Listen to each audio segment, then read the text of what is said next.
someone else was ruling. A bit quiet. No one signed this. Power never sleeps when the Autopen rules.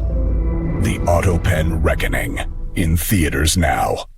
The Autopen scandal that's haunted the Biden administration just reached critical mass. Yesterday, House Oversight bombshell confirms what whistleblowers warned about. Joe Biden never actually governed. Today, the revelations keep on coming. Representative James Comer's updated report proves it. No one ever got direction from Joe Biden. No notes, no meetings, and no orders. Unelected staffers signed pardons, executive orders, even international agreements while Biden was missing in action. Speaker Mike Johnson demanding the DOJ void every unauthorized signature. Democrats are imploding. Obama screaming at Pelosi behind closed doors. The Views hosts are having on-air meltdowns defending the indefensible. Months of investigation have built to this moment. The fake presidency is finally being exposed. While Biden handlers were faking his signature on executive orders, real breakthroughs in healing were happening. Jonathan Otto introduced me to red light therapy, technology that delivers actual results, not forged promises. After my wife's diagnosis left her battling chronic pain and crippling anxiety, this changed everything. Pain eliminated, anxiety gone, energy restored. We're talking about FDA-cleared technology that major medical studies show achieves 300% faster healing, instant pain relief, even documented brain regeneration. NASA researched it. Hospitals use it. Now it is in my home. The panels use 9 specific wavelengths with hospital-grade components and 0 EMF exposure. While Biden's presidency was being faked, this technology was delivering real transformation. Visit myredlight.com and use code NNN for exclusive savings. Check out their payment programs. They're amazing. You can get the healing that is revolutionizing lives. myredlight.com. Use code NNN. You'll find it linked down in the description. So the Autopen scandal continues. Jesse Waters, 24 hours ago. Barack Obama dropping an F-bomb on Nancy Pelosi. What? What the F did you just do, Nancy? Nancy ran into the White House for a secret meeting with Biden. Uh-oh. That she said to John. Did you hear about the secret meeting? Pelosi snuck into the White House just to see the Autopen.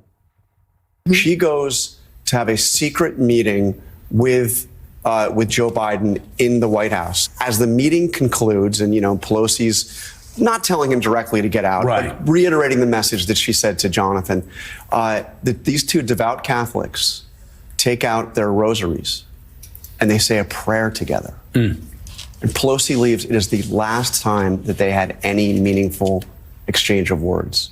This is a new scoop about the coup. Nancy was literally praying that Biden would bow out. But not everybody was on board, including the hubby, Paulie P. Pelosi talks to her husband, Paul Pelosi, and Paul answers the phone by saying, Kamala? No. You did what? What? Kamala? Paulie P. knew Kamala was a bad investment. Barack, too. He called Nancy and was dropping F-bombs when Nance endorsed Harris behind his back. You report that Barack Obama called her basically asking, what the F did you just do? Obama says is basically, what Nancy, what was that all about? And clearly irritated. No, she was pissed off. She was angry. He was angry. The clear message was, why did you do that? Inside Biden world, everyone knew the truth. There's only one Messiah. Quote, at least one Biden official believed that Obama didn't believe the then VP could win. There's only one Black Jesus. While the old guard sharpened their knives, the cover-up got unraveled before our eyes. Comer's now got receipts, 100 pages deep. It's titled, The Biden Autopen Presidency. The report's on Bondi's desk. They're asking the AG to void anything the Autopen signed off on. That means executive orders, pardons, anything. Sorry, Fauci. The actions of President Biden simply were not all his own actions. And there are major implications to that, including all the pardons that he signed. And it wasn't just pride that powered the pen. There were incentives. Take, for instance, Biden's senior advisor, Mike Donilon. Mike had it made. He was loyal to the core. Even after Biden bombed the debate, Mike swore Sleepy crushed it. Only concern was his scratchy voice. What Mike didn't mention then was the bonus he was due if the big guy stayed in. Were there any circumstances in which you would have received a bonus? Yes, there was. What were those circumstances? That Joe Biden would have been reelected president of the United States. What was the bonus have been?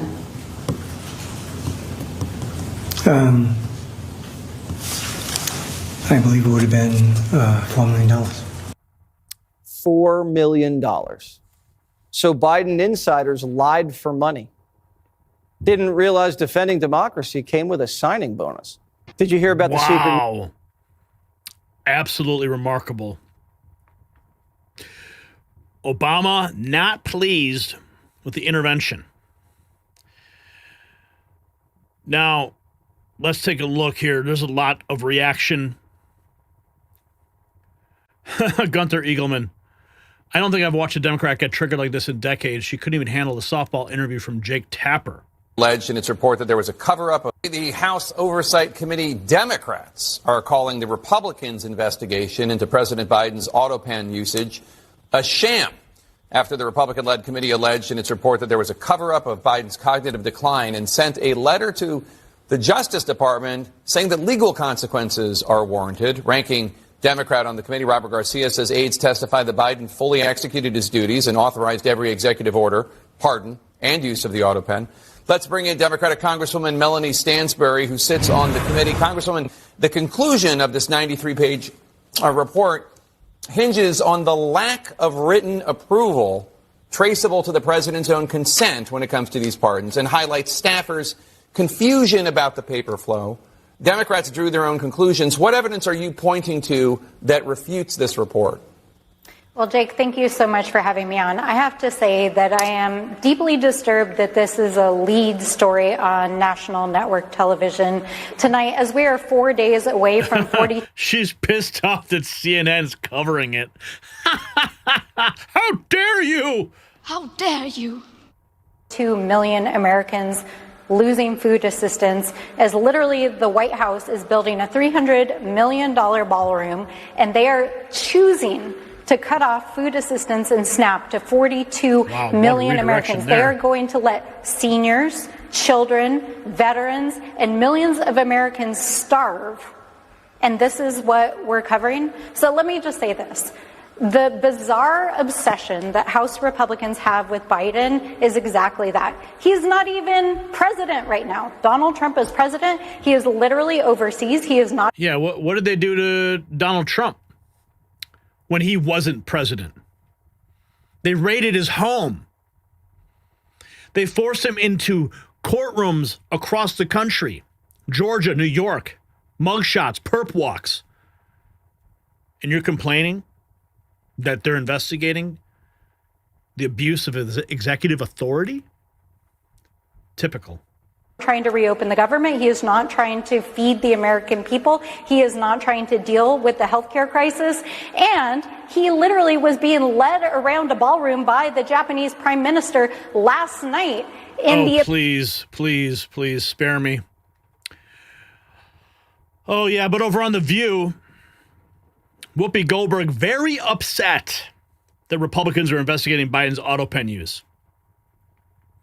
She, instead of investigating a man who's no longer in office, those are her words.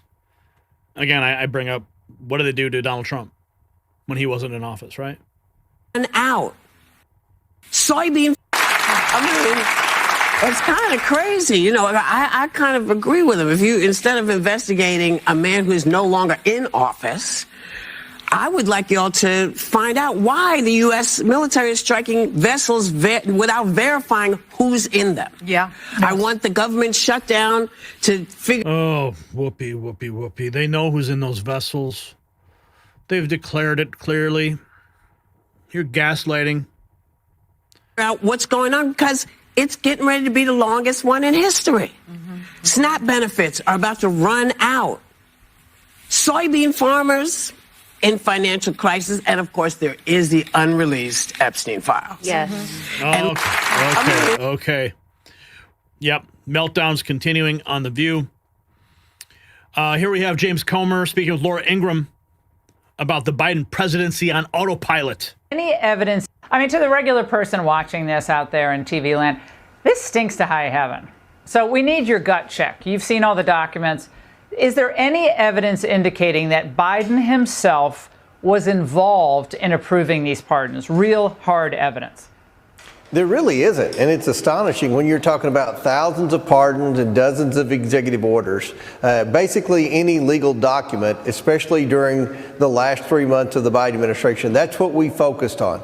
And every person who we deposed had a different story on what the proper process was that they followed in using the Autopen to sign a legal document. Their stories were inconsistent, and then when you throw in the emails from the Merrick Garland Department of Justice expressing concern to these very staffers about the excessive use of the Autopen and asking point-blank questions, what was their process, then the entire story's changed. So the inconsistencies are abound. But one thing that is consistent, Laura, is the fact that no one saw Joe Biden, no one who authorized the Autopen or even gave the authorization to use the Autopen, no one who authorized the Autopen or actually physically manually pressed the power button on the Autopen ever heard directly from Joe Biden. And furthermore, there are no notes. There's no chain of custody that would show that Joe Biden was involved in any meetings where they discussed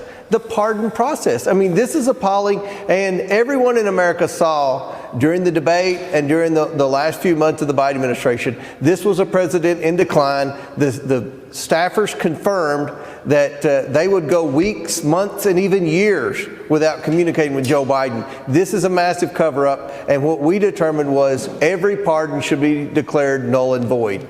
I mean, to the regular every pardon declared null and void. Here's Representative Pat Fallon back in August. Ceremonial things.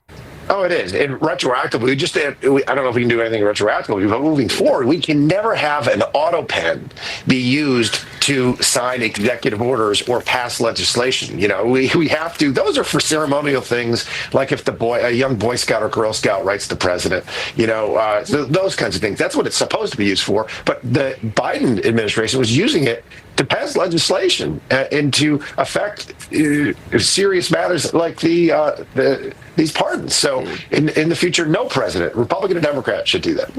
Oh, it is. And the fallout is going to be absolutely insane once the DOJ gets involved. Special report posting nothing this incredible and insane has happened before. This was not something the forefathers anticipated. Speaker Johnson reacting to the released House Oversight report calling on the DOJ to cancel all former Biden unauthorized pardons and executive orders. Tonight, Republicans on Capitol Hill are wading into uncharted legal waters as a newly released House Oversight report calls on the DOJ to cancel what it calls all of former President Biden's unauthorized pardons and executive orders issued via the Autopen. Nothing this incredible and insane has happened before. This was not something that the forefathers anticipated. Attorney General Pam Bondi announcing on X, "My team has already initiated a review." Republicans have no smoking gun or criminal referrals for the DOJ, but their months-long investigation finds former President Biden was not running the White House and that a number of high-level aides didn't even know who was operating the Autopen. Do you know any of the actual staff who were using the Autopen? No. You don't know their names? No. Biden, who just wrapped up chemo for prostate cancer, responded today through a spokesperson who calls the report, quote, political retribution, and insists that President Biden made the decisions of his presidency. The so-called chairman of the House Oversight Committee, James Comer, continues to behave like a malignant clown. Some Senate Republicans wonder about the legality of undoing presidential pardons. I mean, that's a question of constitutional law. But they know that if it happens, it will have massive implications. You may see prosecutors say, well, listen, I mean, if there's no longer a blanket of amnesty over these folks, then we're going to go after them. And Brett, tonight, committee Republicans want AG Biden. Now, of course, the amnesty he's referring to are the pardons for Fauci, for Schiff, members of the J6 Unselect Committee, General Milley, all of them. Prosecutors say, well, listen, I mean, if there's no longer a blanket of amnesty over these folks, then we're going to go after them. And Brett, tonight, committee Republicans want AG Bondi and the Board of Medicine to start investigating the former White House physician, Dr. Kevin O'Connor, for negligence after he pled the fifth during his testimony here on Capitol Hill with the Oversight Committee, where he cited doctor-patient privileges. Tonight, this is really bad. This is a huge constitutional crisis. We have no idea. We have no idea what's coming next, folks. Here's Scott Jennings, token conservative at CNN, weighing in on the Oversight GOP investigation into the Autopen. Did you allow people to use the name Elliott Williams without your knowledge of the document or what was on the page? I don't recall. So I'm asking you, if you were a government official and you had an Autopen, which you did, would you let some staffer sign things in your name without reading? Yeah, here's the question. Was my authority delegated to that person? And I think they do have the authority to do so. Laws and regulations, and I'm serious, Scott, laws and regulations. The authority to delegate pardons and executive orders, the President of the United States can say, you unelected staffer can go sign my name on a document that I've never seen for a decision that I've never made? Quite often, the United States Code delegates authority. So through the President of the United States, through the Attorney General, whatever else, X person can carry out a function. And certainly that could be the case. Now, Donald Trump, for instance, in his first term, pardoned like 1,600 people. And I have a hard time believing that he was aware of every single person that he was pardoning. One could make a challenge. Every president does this. Now, if it's a question about Biden's fitness for office, did he know what he was? Of course, raise that question. But I just, one, given how vast the pardon power is, and two, given how comprehensive the use of autopens are across administrations, I have a hard time seeing a legal challenge. Nobody can be delegated the pardon power. Yes. It is a constitutional power. Yes. And I don't really think you can delegate the executive order power either, because the executive has to make the order. So, Scott, the President George W. Bush, and forgive me, I'm doing some research here in real time, but we are on justice.gov, Office of Legal Counsel. Date of issuance, July 7th, 2005. So this is the Bush administration. They ask whether the president may sign a bill by directing that his signature be affixed to it. And the Justice Department says yes, the president need not personally perform the physical act of affixing his signature to a bill he approves and decides to sign in order for the bill to become law. Rather, the president may sign a bill within the meaning of Article 1, Section 7 by directing a subordinate to affix the president's signature to such a bill, for example, by autopen. The issue is not the use of the autopen. The issue is the last thing you said, directing someone, the president making a decision. What Comer and the guys over at Oversight have found is that there's no clear evidence that Joe Biden personally made the decisions that only a president can make. Well, that's a fair question, but signing legislation is as much a presidential power as issuing pardons is, right? They're both in the Constitution. The president has the power to execute, to execute legislation, has the power to pardon. If, as is the case with George W. Bush, he can delegate the signing of legislation. You guys are missing the point. The allegation is Joe Biden had no idea that his signature was being affixed to certain things, and if that's true, it is a valid question. If the president doesn't personally make a decision or make a direction, I think it's perfectly a valid question. I'm just saying the notion of presidents delegating their authority, president's not a figurehead, even on constitutionally mandated powers, the president can delegate his authority. So they're just going to say, "Oh, he delegated." Yeah, he just delegated the authority, but nobody knew who was using it. How can you delegate authority when nobody knows who's actually wielding the authority? These people are out of their minds. Cassie Hunt, by directing a subordinate to affix the president's signature to such a bill, for example, by autopen, Scott Jennings says it's not how they use it. It's the last thing you said, directing someone. In order for the bill. George W. Bush, and forgive me, I'm doing some research here in real time, but we are on justice.gov, Office of Legal Counsel. Date of issuance, July 7th, 2005. So this is the Bush administration. They ask whether the president may sign a bill by directing that his signature be affixed to it. And the Justice Department says yes, the president need not personally perform the physical act of affixing his signature to a bill he approves and decides to sign in order for the bill to become law. Rather, the president may sign a bill within the meaning of Article 1, Section 7 by directing a subordinate to affix the president's signature to such a bill, for example, by Autopen. The issue is not the use of the Autopen. The issue is the last thing you said, directing someone, the president making a decision. What Comer and the guys over at Oversight have found is that there's no clear evidence that Joe Biden personally made the decisions that only a president can make. Well, that's a fair question, but signing legislation is as much a presidential power as issuing pardons is, right? They're both in the Constitution. The president has the power to execute, to execute legislation, has the power to pardon. If, as is the case with George W. Bush, he can delegate the signing of legislation. You guys are missing the point. The allegation is Joe Biden had no idea that his signature was being affixed to certain things, and if that's true, it is a valid question. If the president doesn't personally make a decision or make a direction, I think it's perfectly a valid question. I'm just saying the notion of presidents delegating their authority, even on not a figurehead, even on constitutionally mandated powers, the president can delegate his authority, and that might have been the case here. An allegation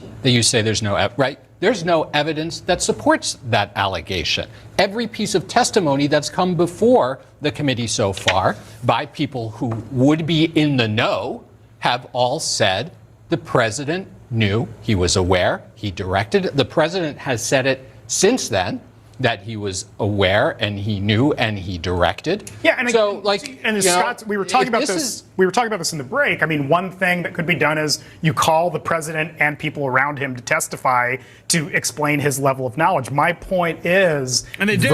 They all pled the fifth, bro, because they all know they're criminals. I think every power has some way of being executed through other people in American government. If it's a broader question about what Joe Biden fit to be president, well, that's a political debate to be had. Congress can have it. To me, it's just very simple. That what they have found is that there's no clear. They can't really document the decision-making chain of command. So you get the president's signature on documents and no clear paper trail of how he made that decision, who he told to affix his name to it. It's a legitimate investigation. Well, it is a legitimate investigation, and they're all melting down. If you got value from this report, tap subscribe. My final thought is next. After months of stonewalling, the truth is finally breaking through. This is not about a signature or a decision. It's about 4 years of systematic deception. Every new document the Oversight Committee uncovers deepens the constitutional crisis. Military orders, budget authorizations, judicial appointments, all potentially signed by nameless staffers while the actual president was incapacitated. The testimony revealed the Autopen was running on autopilot. Today's investigation shows it's worse than we imagined. Tomorrow we might learn the entire executive branch was a facade. Democrats know the walls are closing in. That's why they are desperately trying to shut down investigations into a former president after spending 4 years of persecuting a former president named Donald Trump. The hypocrisy is staggering. The implication is terrifying. So here's the question for the comments section. How many Biden signatures do you think were actually his? Comment your guess below. And you can support real journalism. Hit the Next News merch shop. Link in the description.